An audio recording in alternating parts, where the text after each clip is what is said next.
রাজশাহীতে উৎসবমুখর পরিবেশ ও যথাযথ মর্যাদায় উদযাপন করা হয়েছে পবিত্র ঈদে মিলাদুন্নবী।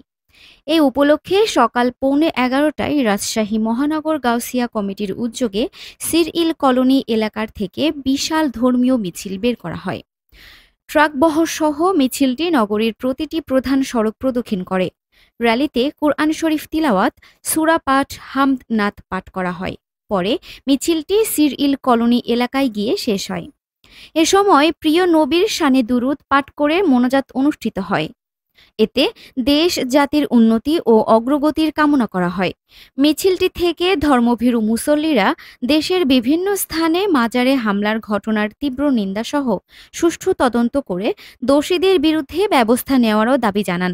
আজকের দিনে নবী করিম সাল্লাল্লাহু আলাইহি ওয়াসাল্লাম দুনিয়া বুকে তশরিফ রেখেছেন, যেহেতু উনি শেষ জামানার শেষ নবী এবং আমরা ওনার শেষ উম্মত।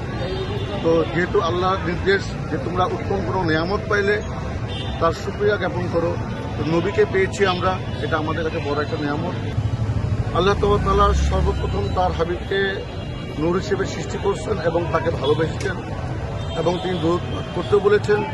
সেই জন্য প্রথম মেসেজ হচ্ছে যে আপনারা আশিকে রসুল হন, নবী প্রেমিক হন, নবীকে ভালোবাসুন, নবীকে সম্মান করুন, নবীর ইজ্জত করুন এবং নবীর প্রেমে নিজেকে জীবনকে ওনার আদর্শে আদর্শিতভাবে গড়ে তুলুন। এদিকে দিবসটি উপলক্ষে জেলখানা, এতিমখানা, হাসপাতাল সহ বিভিন্ন সরকারি বেসরকারি ভবন এবং প্রতিষ্ঠানে উন্নত মানের খাবার পরিবেশন করা হয়েছে। Arifin Farha, CN Bangla news desk.